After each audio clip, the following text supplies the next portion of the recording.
Deixe aqui a sua risada no nosso chat.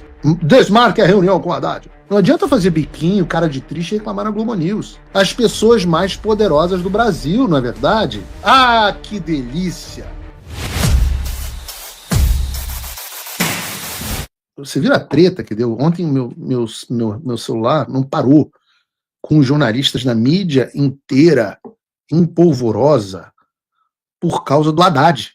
O Haddad estava aqui em casa trabalhando e aí descobri que eu tinha sido, segundo o Fernando Haddad, um dos responsáveis por sabotar a agenda do Fernando Haddad. Bota aí o vídeo do Haddad, Bruno, que eu quero ver se eu me escuto. As tratativas para essa reunião no dia 21 de julho, um dia depois do telefonema do presidente, e aguardamos até a semana passada o e-mail marcando o dia e hora da reunião, que seria na quarta-feira desta semana. Seria? Seria, por quê? Confuso. Porque vocês estavam aguardando o dia e hora. Vamos de novo. Nós começamos as tratativas para essa reunião no dia 21 de julho, um dia 21 de julho, antes da Lei Magnitsky e da ordem executiva do Trump, declarando estado de emergência. Foi no dia 30 de julho. Vamos. Depois do telefonema do presidente, e aguardamos até a semana passada o e-mail marcando o dia e hora da reunião. Aguardaram até semana passada o e-mail marcando o dia e hora da reunião. Que seria na quarta-feira desta semana. Seria, porque, de novo, a militância antidiplomática dessas forças de extrema-direita que atuam junto à Casa Branca tomaram conhecimento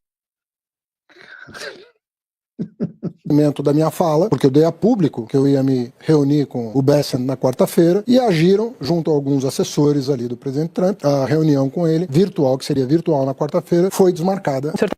Então nós agimos junto à Casa Branca, e aí você tomou um toco do secretário do Tesouro, é isso?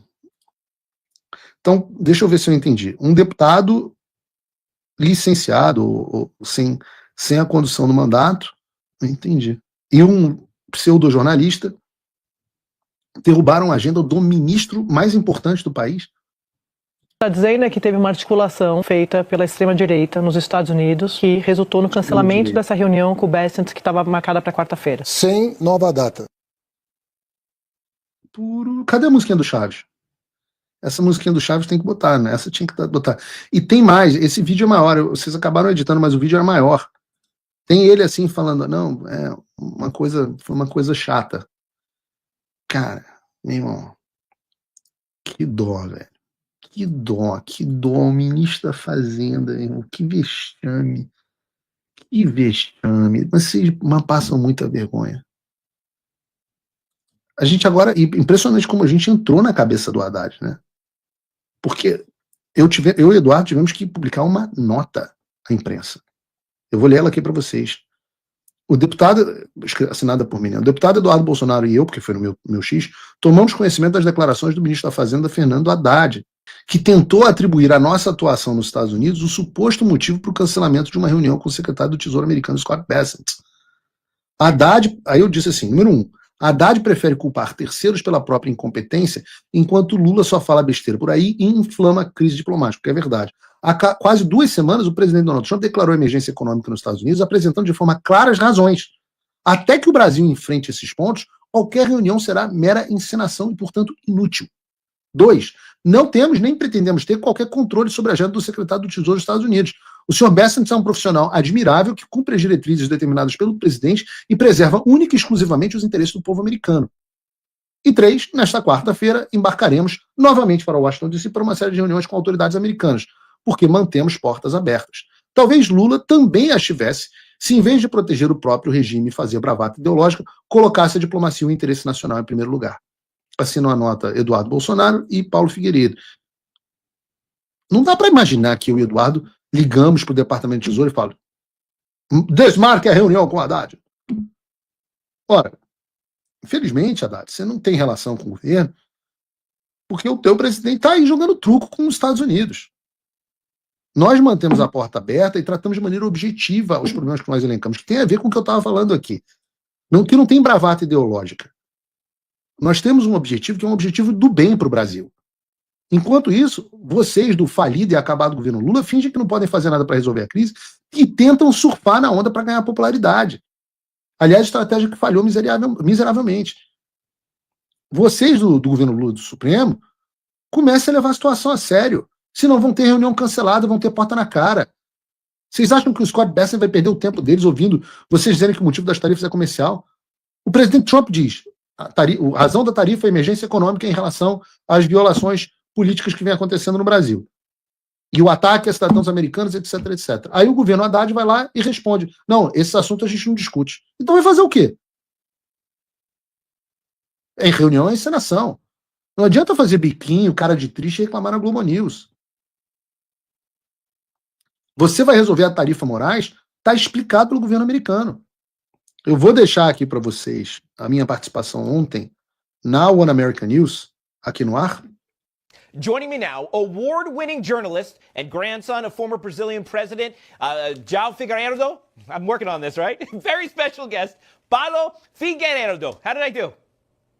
You did great, my friend. Good to see you.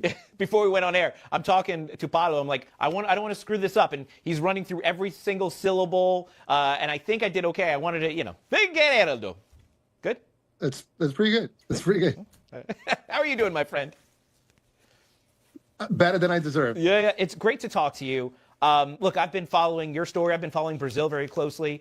And what's happening over there, there's so many parallels to the United States and Brazil. You saw what they tried to do to President Trump between 2020 and 2024. And we've seen this now spread through Brazil. We've seen it spread through Romania and other parts of the world where they're like, no problem. Let's just prosecute people, make them out to be criminals, and then we don't have to worry about them getting elected anymore, right? And then in any questioning, any funny business about an election, well, that makes you an election denier. And that makes you a bad person and a threat to democracy. And then we must prosecute, right? And we've seen this in Brazil. You've been covering it extensively. And now because you're covering it, free speech, God forbid.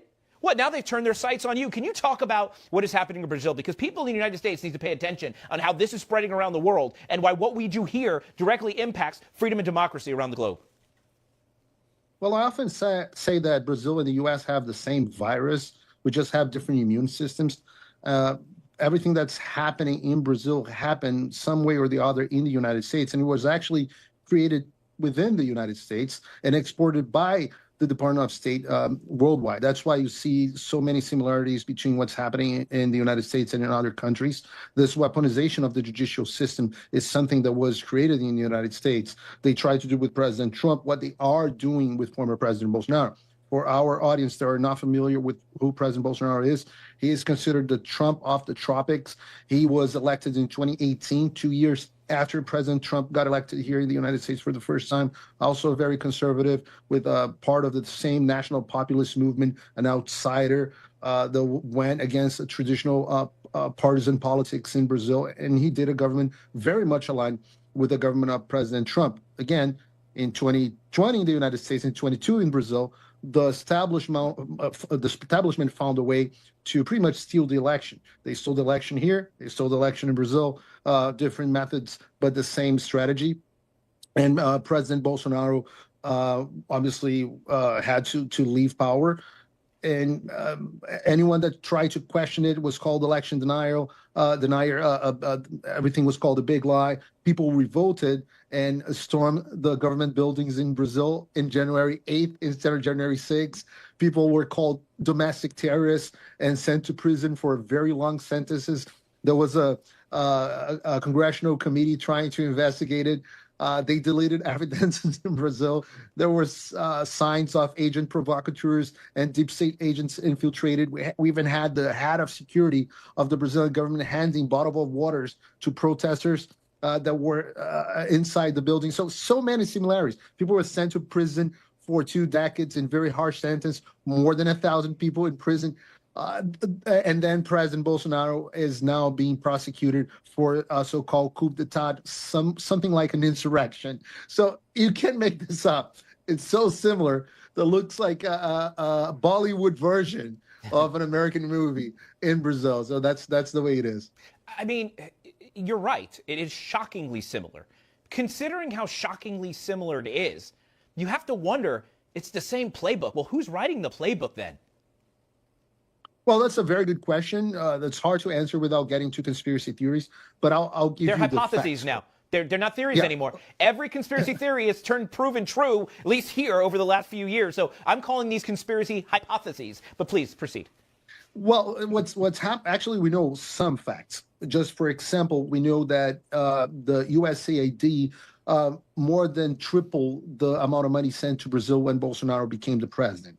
We also know that the USAID, American taxpayer, funded all the disinformation combat initiatives in Brazil. We also know that the Department of State helped the Brazilian electoral courts that were persecuting anyone that questioned the electoral results in Brazil.